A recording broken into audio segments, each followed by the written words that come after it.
Hello दोस्तों, मैं शिव शक्ति कुमार और हमारे यूट्यूब चैनल यात्रा इस पर आप सभी का स्वागत है।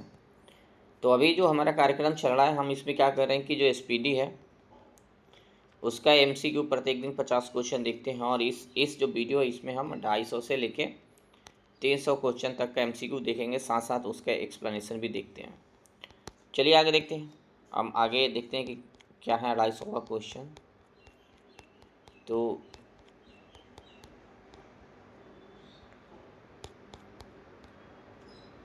पहला जो क्वेश्चन है 151 से देखेंगे कि नए महालेखा नियंत्रक किसे बनाया गया है। तो भारत के नए रक्षा लेखा महानियंत्रक किसे बनाया गया है? मयंक शर्मा जी को।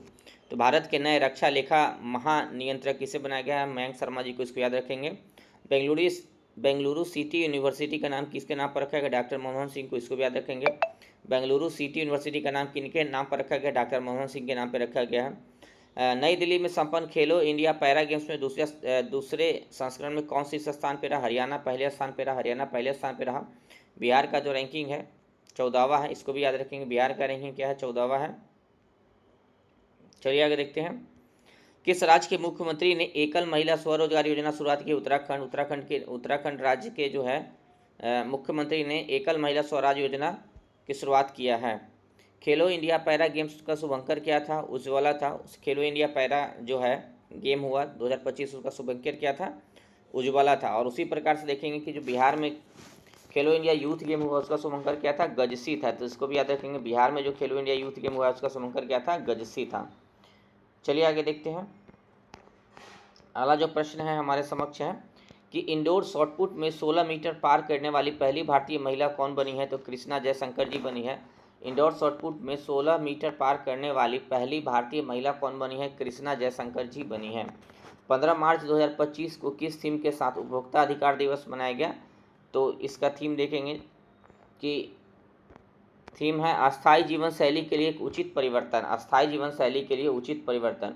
तो उपभोक्ता अधिकार दिवस 15 मार्च को मनाया जाता है। इसको भी याद रखेंगे। और 15 मार्च 2025 को जो उपभोक्ता अधिकार दिवस मनाया गया उसका थीम क्या था? तो थीम था अस्थायी जीवन शैली के लिए एक उचित परिवर्तन।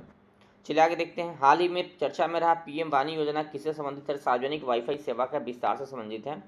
तो पीएम वाणी जो स्कीम है, पीएम वाणी स्कीम का अगर फुल फॉर्म देखें तो प्रधानमंत्री वाईफाई एसेस नेटवर्क इंटरफेस है। तो prime minister wifi access network interface है। यह भारत सरकार की एक डिजिटल पहल है जिसका उद्देश्य क्या है? सार्वजनिक वाईफाई हॉटस्पॉट को आसान, सस्ता और सुलभ बनाना। और इसकी शुरुआत कब की गई थी? पीएम वाणी जो स्कीम है उसकी शुरुआत दिसंबर 2020 में की गई थी। तो इसको याद रखेंगे। यह स्कीम कब की है? दिसंबर 2020 की स्कीम है। तो इसको याद रखेंगे आप लोग। चलिए आगे देखते हैं। अगला जो प्रश्न है कि Sageshwar wild life sanctuary Maharashtra के किस जिले में है? तो सांगली जिला में। तो आप सीधे याद रखेंगे कि सागेश्वर जो वाइल्ड लाइफ सेंचुरी वो कहाँ है? महाराष्ट्र में है। और वाइल्ड लाइफ सेंचुरी की स्थापना किसके तहत होती है? 1972 के तहत होती है। इसको कौन स्थापित करता है? राज्य सरकार नोटिफाई करता है। तो इसको भी याद रखेंगे कि राज्य सरकार द्वारा नोटिफाई किया जाता है। चलिए आगे देखते हैं। 10 मार्च 2025 को भारत में केंद्रीय औद्योगिक सुरक्षा बल का कौन सा जो है स्थापना दिवस मनाया गया? 56वां स्थापना दिवस मनाया गया। तो सीआईएसएफ का ये 56वां स्थापना दिवस अभी मनाया गया था 10 मार्च 2025 को। तो ये तो नहीं पूछेगा, बहुत कम संभावना है कि स्थापना दिवस कब मनाया जाता है, कौन सा सीआरपीएफ का, मतलब सेंट्रल पुलिस जो बल है उसका। ये अभी तक बीपीएससी में कभी पूछा नहीं गया है। लेकिन हाँ, ये पूछा जा सकता है कि सीआईएसएफ का स्थापना कब हुआ था। और सीआईएसएफ के बारे में थोड़ा जान जाते हैं। तो सीआईएसएफ का जो स्थापना हुआ है, पहला तो ये जानना है कि जो सीआईएसएफ है वो किसके मंत्रालय का अधीन है? तो ये गृह मंत्रालय का अधीन आता है। गृह मंत्रालय का अधीन आता है। जितने भी केंद्रीय सुरक्षा बल है वो कहाँ है? गृह मंत्रालय के अधीन है। तो इसको भी याद रखेंगे। ये भी सीआईएसएफ जो है किसके अधीन है? गृह मंत्रालय का अधीन है। एक तो ये हो गया। दूसरा, जो सीआईएसएफ है उसकी स्थापना जो है सीआईएसएफ एक्ट 1968 के माध्यम से 1969 में हुआ था। तो जो सीआईएसएफ है उसकी स्थापना 1969 में हुआ था। इसको याद रखेंगे। और ये 10 मार्च 1969 को हुआ था। और किस एक्ट से हुआ था? तो सीआईएसएफ एक्ट है, मतलब सेंट्रल इंडस्ट्रियल सिक्योरिटी फोर्स करके central industrial security force act 1968 के माध्यम से 10 मार्च 1969 को सीआईएसएफ की स्थापना हुई थी। इसको याद रखेंगे। और अब एक सवाल आता है, अगर यूपीएससी आप देंगे या फिर स्टेटमेंट बनाएगा कि यह केवल, आप एक इसका उत्तर दीजिए कि यह केवल जो है जो सार्वजनिक संपत्ति है, सार्वजनिक संपत्ति यानी कि जो सरकारी संपत्ति है केवल उसकी सुरक्षा करती है? क्या स्टेटमेंट सही है? नहीं, ये सार्वजनिक संपत्ति का तो सुरक्षा करती है, साथ साथ निजी संपत्ति की भी रक्षा कर सकती है। जैसे अंबानी जी हैं, उनके पास भी यही से क्या बटालियन, मतलब उनके यहाँ उनके संपत्ति को सुरक्षा में लगा हुआ है। बहुत सारे एयरपोर्ट है वहाँ भी है, तो उसके कारण है कि निजी संपत्ति में भी सुलाया जा सकता है सुरक्षा के लिए, और इसके लिए वो फ़ी पेमेंट करता है, पेमेंट देता है वो। तो इसको याद रखें क्योंकि ये सवाल आ सकता है आपसे। चलिए आगे देखते हैं। किस राज्य ने हेरिटेज इमारतों को होटल के रूप में विकसित करने की योजना बनाई है? तो उत्तर प्रदेश ने। उत्तर प्रदेश ने हेरिटेज इमारतों को होटल के रूप में विकसित करने की योजना बनाया है। तो जो भी हेरिटेज इमारत है उसको होटल के रूप में विकसित किया जाएगा, उत्तर प्रदेश सरकार की यह योजना है। अज्ञेय स्मृति सम्मान 2025 से किसे सम्मानित किया गया? उदय प्रकाश जी को। तो अज्ञेय स्मृति सम्मान 2025 से किसे सम्मानित किया गया? उदय प्रकाश जी, इसको याद रखेंगे, उदय प्रकाश जी को सम्मानित किया गया है। हाल ही में भारत सरकार ने चंद्रयान 5 मिशन की मंजूरी दी है, यह किस देश के सहयोग से किया जाएगा? ये जापान के सहयोग से। तो चंद्रयान 5 होगा वो कहाँ, किस देश के सहयोग से अंतरिक्ष में भेजा जाएगा? तो जापान के सहयोग से, इसको याद रखेंगे आप। फोर्ब्स इंडिया लिमिटेड अवार्ड से किसे सम्मानित किया गया है? जय शाह जी को।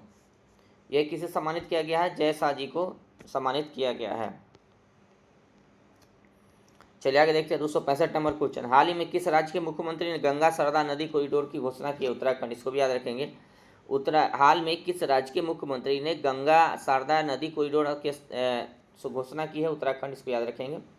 हाल ही में जारी फ्री स्पीच इंडेक्स में भारत की कौन सी रैंकिंग है? 24वीं रैंकिंग है। फ्री इंडेक्स, जो फ्री स्पीच इंडेक्स उसमें भारत की रैंकिंग कितना है? 24वीं रैंकिंग है। चलिए आगे देखते हैं।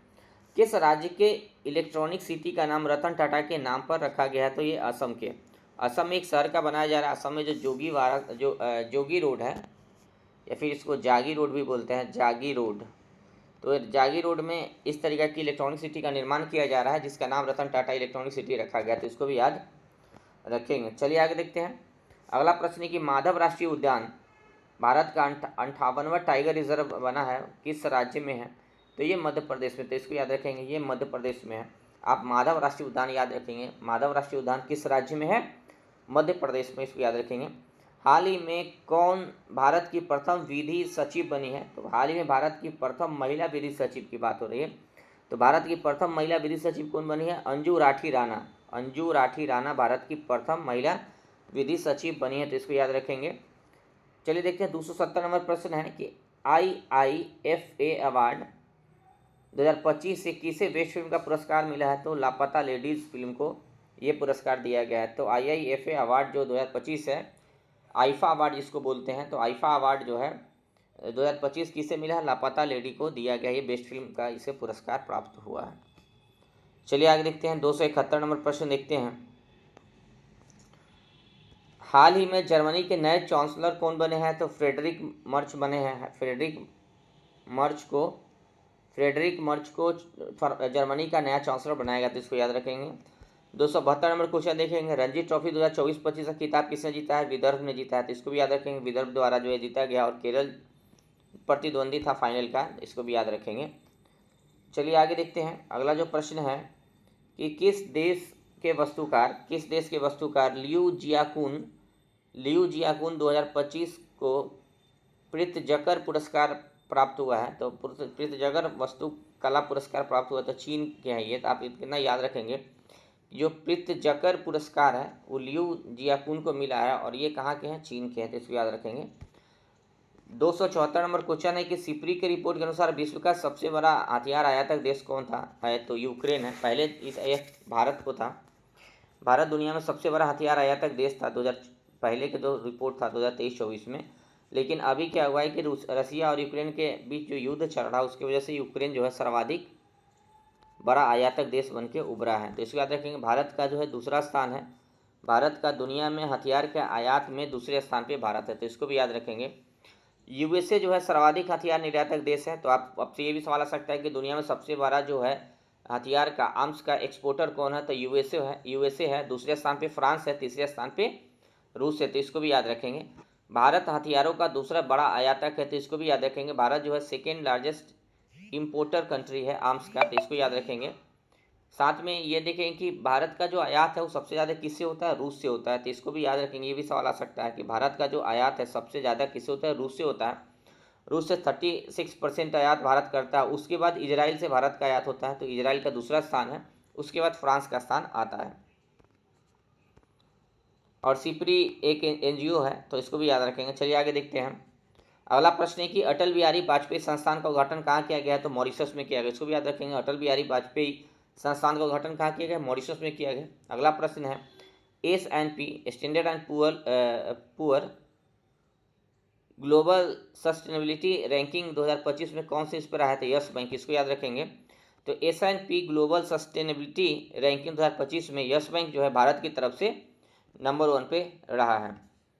चलिए आगे देखते हैं। भारत में तीसरा सबसे मूल्यवान ब्रांड कौन सा है, तो ये अमूल को दिया है, लेकिन ये नहीं बताया कि किस रिपोर्ट के हिसाब से है। तो इस तरीके का सवाल थोड़ा असहज करता है, क्योंकि ये पता होना चाहिए कि किस रिपोर्ट के हिसाब से तीसरा सबसे महत्वपूर्ण ब्रांड बनाया गया है। तो ऐसे तो याद रखेंगे अमूल ही है।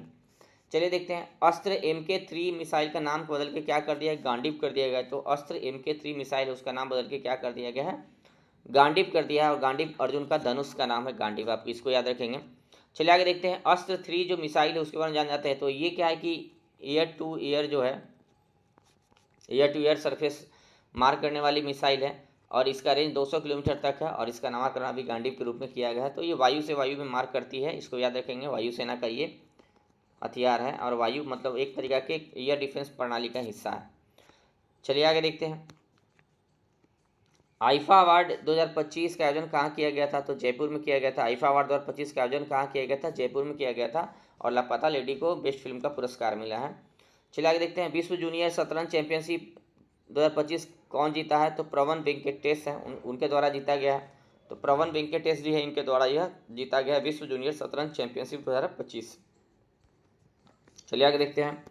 281 नंबर प्रश्न है कि हाल में भारत के सबसे अमीर महिला कौन बनी है, तो रोशनी नडार जी है। रोशनी नडार जी भारत की सबसे अमीर महिला बनी है, इसको याद रखेंगे। दुनिया की तीसरी सबसे मजबूत बीमा ब्रांड कौन है, तो LIC है। LIC जो है दुनिया की तीसरी सबसे मजबूत बीमा ब्रांड बना है, तो LIC इसको याद रखेंगे। 283 नंबर प्रश्न है कि पूर्वोत्तर भारत के किस राज्य में चापचर कूट त्यौहार मनाया जाता है, मिजोरम में। आप देखेंगे चापचर कूट त्यौहार मिजोरम मनाया जाता है। यूपीएससी में ये प्रश्न आ चुका है, आप देखेंगे कि 2015-16 में ये प्रश्न पूछा गया है यूपीएससी में, चापचर कूट के बारे में। ये कहाँ मनाया जाता है, मिजोरम में, इसको याद रखेंगे। चलिए आगे देखते हैं। अगला प्रश्न है कि 24वां विश्व सतत विकास शिखर सम्मेलन 2025 का कहाँ संपन्न हुआ, मतलब आयोजन कहाँ हुआ था, नई दिल्ली में, इसको याद रखेंगे। प्राग मास्टर्स 2025 शतरंज का खिताब किसने जीता है, तो प्राग मास्टर्स 2025 शतरंज का खिताब अरविंद चिदम्बरम जी जीते हैं। तो अरविंद चिदम्बरम जी द्वारा जीता गया है, तो इसको याद रखेंगे। चलिए आगे देखते हैं। अगला प्रश्न 286 नंबर है कि भारत में यूनेस्को के लिए अंतरिम सूची में कितने संपत्तियों को जोड़ा गया है, कितने स्थल है, तो 6 है, तो इसको भी याद रखेंगे। अंतरिम सूची में 6 स्थलों को जोड़ा गया है। 287 नंबर प्रश्न देखेंगे कि जो PM सूर्यघर स्कीम है, उस योजना को स्थापित करने में कौन सा राज्य शीर्ष पे रहा है, तो गुजरात रहा है, इसको याद रखेंगे। गुजरात जो है PM सूर्यघर योजना को स्थापित करने में शीर्ष पे रहा है। तो PM सूर्यघर योजना के बारे में जान जाते हैं थोड़ा, ये प्रश्न पूछा जा सकता है, क्योंकि हाल फिलहाल की स्कीम है, फरवरी 2024 में शुरू हुआ था। और इस स्कीम के तहत क्या था कि 1 करोड़ घरेलू उपयोगकर्ताओं को सोलर रूफटॉप इंस्टॉलेशन के माध्यम से 300 जो यूनिट है मुफ्त बिजली प्रतिमाह देना होगा। तो ऐसी व्यवस्था किया गया था। साथ में देखेंगे कि ये किसके द्वारा है, तो ये देखेंगे कि नवीकरणीय ऊर्जा मंत्रालय के अंतर्गत संचालित है। तो ये पूछा जा सकता है कि कौन सा मंत्रालय के तहत है, तो नवीकरणीय ऊर्जा मंत्रालय के तहत है, और 300 यूनिट तक जो है मुफ्त बिजली प्रदान किया जाएगा। चलिए आगे देखते हैं। अगला प्रश्न है कि जो सज्जनगढ़ अभ्यारण्य है, सज्जनगढ़ अभ्यारण्य किस राज्य में स्थित है, तो राजस्थान में है। सज्जनगढ़ अभ्यारण्य कहाँ है, राजस्थान में है। 289 नंबर प्रश्न देखते हैं। UIDAI ने आधार सेवाओं को बेहतर बनाने के लिए हाल में किसके साथ समझौता किया है, तो UIDAI जो है आधार सेवाओं को बेहतर बनाने के लिए सर्वम AI के साथ सर्वम AI के साथ समझौता किया है, तो इसको भी याद रखेंगे। आधार सेवाओं को बेहतर बनाने के लिए UIDAI जो है किसके साथ, तो सर्वम AI के साथ जो है समझौता किया है। चलिए अगला प्रश्न देखते हैं। अगला प्रश्न 290 नंबर क्वेश्चन क्या है, हाल में CICF अपने प्रशिक्षण केंद्र का नाम किसके नाम पे रखा है, तो चोल राजकुमार राजादित्य के नाम पे। तो इसको याद रखेंगे, जो CICF है वो अपने प्रशिक्षण केंद्र का नाम चोल राजकुमार राजादित्य के नाम पे रखा है, तो इसको भी याद रखेंगे। 291 नंबर क्वेश्चन क्या है कि हाल में 5वां एशियाई महिला जो कबड्डी खिताब जीता है, कौन जीता है, भारत द्वारा जीता गया है। तो हाल में किसने 5वां एशियाई महिला कबड्डी खिताब जीता है? तो भारत ने जीता है, इसको भी याद रखेंगे। हाल में की गई गणना के अनुसार पश्चिम बंगाल में एक सींग वाले गैंडे की संख्या 229 से बढ़कर कितनी हो गई है? तो 392 हो गई है। 229 से बढ़ के कितना हो गया है? 392, 392 हो गया है, तो इसको भी याद रखेंगे। 293 नंबर का क्वेश्चन देखें तो बच्चों के नियमित टीकाकरण को बेहतर बनाने के लिए किस राज्य सरकार ने राइज नामक ऐप लॉन्च किया है? तो उत्तर प्रदेश सरकार ने राइज नामक जो है ऐप लॉन्च किया है, तो इसको भी याद रखेंगे। 294 नंबर जो प्रश्न है कि भारत ने जल और स्वच्छता क्षेत्र में सहयोग को बढ़ावा देने के लिए किस देश के साथ समझौता किया है? तो नेपाल के साथ, इसको भी याद रखेंगे। भारत ने जल और स्वच्छता के क्षेत्र में सहयोग को बढ़ावा देने के लिए नेपाल के साथ समझौता किया है। जो मोबाइल वर्ल्ड कांग्रेस 2025 का आयोजन कहाँ हुआ है? स्पेन में हुआ, इसको याद रखेंगे। मोबाइल वर्ल्ड कांग्रेस 2025 का आयोजन कहाँ हुआ है? स्पेन के अंदर हुआ, तो इसको याद रखेंगे। हाल ही में सेना प्रमुख ने कहा प्रथम विश्व युद्ध के भारतीय सैनिक को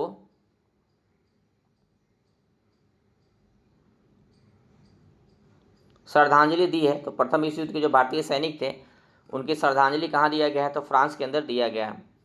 चलिए देखते हैं 297 नंबर प्रश्न क्या है।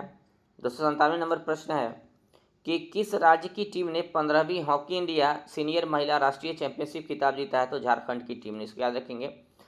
किस राज्य की टीम ने, मतलब झारखंड की टीम ने 15वीं हॉकी इंडिया सीनियर महिला राष्ट्रीय चैंपियनशिप का खिताब जीता है, इसको याद रखेंगे। काफ़ी महत्वपूर्ण प्रश्न है। चलिए आगे देखते हैं। हाल ही में सिग्मो उत्सव कहाँ मनाया गया है? गोवा में। तो सिग्मो उत्सव कहाँ मनाया गया? गोवा में, इसको याद रखें। सिग्मो उत्सव कहाँ मनाया गया है? गोवा में, और इसको याद रखेंगे। चलिए अगला देखते हैं। जो 299 नंबर प्रश्न है वह क्या है कि हाल में कहाँ स्थित माउंट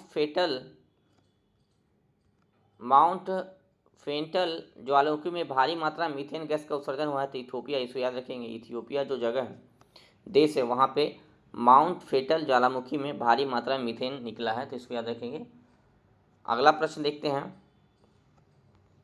300 नंबर क्वेश्चन है कि मार्च 2025 में भारत सरकार ने संसद सदस्य के वेतन में कितने प्रतिशत की वृद्धि की है? तो 24% की वृद्धि किया गया, तो इसको भी याद रखेंगे। जो मेंबर ऑफ पार्लियामेंट है उसके वेतन में कितना वृद्धि किया है? 24%, इसको याद रखेंगे।